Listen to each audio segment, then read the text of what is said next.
Hey, my name is Joanne Smith, and my husband and I own a small business called Dare to Dream Soaps and More.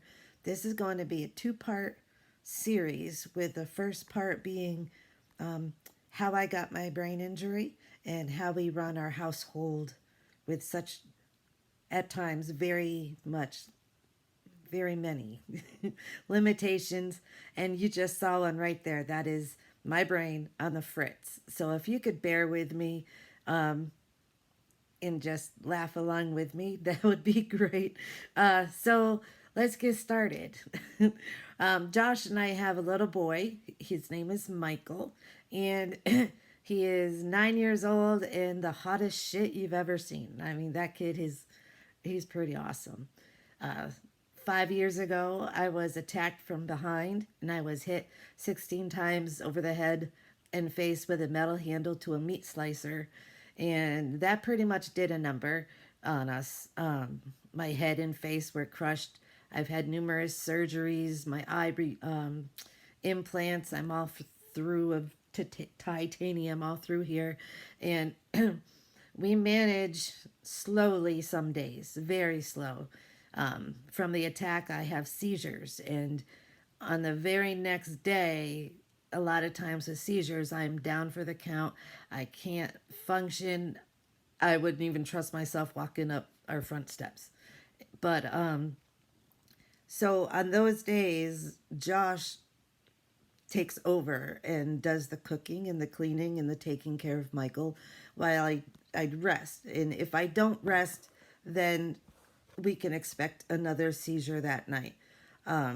I've learned how to listen to my brain a bit, and when it's telling me that I'm doing too much, I need to sit and relax and kind of just, pop a movie in or something like that and not do anything else. And I've learned to listen. And, you know, have you ever heard of a brain fog? I'm sure you have if you know somebody with fibromyalgia. They talk about a fibro fog or a brain fog.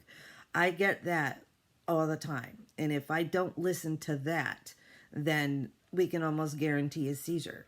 So we be careful. And, we've learned the hard way when to listen and how to take a break and be okay. So we do our best. Michael knows everything he now. We lied a little bit when this first happened and told him Mama fell down the stairs at the work castle and whatnot because it was a prison. So we lied, and that's not right. But we did at that time what we thought was best. So he kind of took all of the mama roles during my healing and the taking care of Michael. I mean, all mama roles, everything, comforting and things like that. And that kind of crushed me because I take pride in being a mama and being able to get up and comfort him or, you know, just take care of him. And I hope you guys realize that if something happens and you can't do all those mama roles, things will change and you will be able to eventually just keep fighting. And I think that's pretty much how I kept fighting was, I want to be able to do everything that I can for that kid and for my husband. I like taking on the cooking and the cleaning and the laundry, not the laundry. I'm going to back out on that one. I don't like laundry. So I will take that one back. I don't mind washing it and drying it. It's the folding and the putting of the way. Yeah, so I'll take that part back. But, if I can cook them a homemade meal that is healthy for them, then I'm down for it. I had a real hard time adjusting to not being able to do that. And I fought so hard to get back to at least being able to do things. And I'm pretty proud. And for my husband to say, hey, this is my badass wife. She can take a beating. She's a better shot than me. And, he's very proud of everything that I've managed. And I wouldn't do it without him. There's no way I could have come this far without him. So, he knows I'm pretty thrilled that he's mine. So what else do? We try to make things as easy as possible.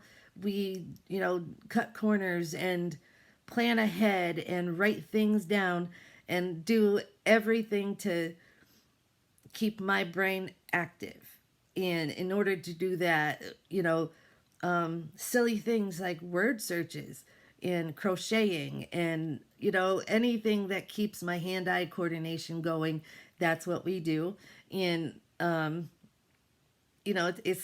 it's all good stuff. It's all fun stuff that I enjoy. So thankfully, I manage okay. And, Michael realizes like on a day that I have a seizure, he'll come bring me his big old stuffed frog to cuddle with. We're fairly lucky that they're all nocturnal, so that means they only come at night. And, so Josh will get up in the morning and take care of Michael in the morning. And Michael will bring me his frog. And, we know ways to make it funny. We know ways to laugh at every damn thing that happens. A part of my brain injury is sometimes I say things that's not too nice. Sometimes I say things that just pop into my head, and instead of stopping them at the mouth, they just come out. And for that, I apologize very much to the Mr. Walmart man in the garden center with the squeaky thing coming down his forehead. I'm so sorry. So we kind of laugh. We kind of make do with what we got. And, if he knows that there's going to be a funny situation, two things will happen. Either he's going to set me up and sit back and watch and laugh and leave me out hanging to dry, or he will manage to get me away from the situation. We have to laugh at things. And I don't think we'd be as far as we would if we didn't. We can't sucker life and, sit down and dwell on everything. Like, oh God, she just told somebody to fuck off. We can't dwell on that, so we laugh. And I love laughing at stuff. And, people think it's funny. Most people think it's funny. They don't have a sense of humor if they don't think it's funny. But yeah, that's how we do stuff. We write things down 6 times. I have things in my phone that it's also on the calendar, and it's also on the pad next to me. And it takes 2 extra seconds to write things down a couple extra times. So we take that 2 extra seconds, and it helps us do everything. Going grocery shopping, I have a list in my hand and a list on the phone. So we can make sure we get everything on the list. And you know what? We'll still forget the toilet paper. It's just, we're still normal in the fact that, you go in with a list and you still forget everything, the toilet paper and coffee. And, we'll still forget that no matter what, list or not. So, I want you guys to, if anything from the next this 2-part series, to take away from it is life is way too short to be serious all the time. Way too short. You got to take things as they come. And if, they're a little hard, then, deal with the hardness, but don't stay there. Get out and don't be stuck in the hardness. Just, what's that silver lining? Well, for me, having issues with my eye implants, what's my silver lining in that? I might lose my eye. Well, if I do, what can I get in place? Can I get a snake eye or, a tiger's eye or something like that? That's how we see the silver lining. We look for something all the time. And I'm grateful for that, because I don't think I would be able to do this on my own if it wasn't for the laughter and the silliness and the setting Joanne up to, say something completely horrible. And again, I'm sorry, Mr. Walmart man with the squeaky hairdo. I apologize. I hope you're watching. Yeah, so, do what you can. Laugh at the world. If you trip up the stairs, throw up your hands and say, ta-da, what do you think of that? Claim it. love it. If I fuck up, I own it. And if, you know, if I drool, because I do drool, brain injury, you'll drool.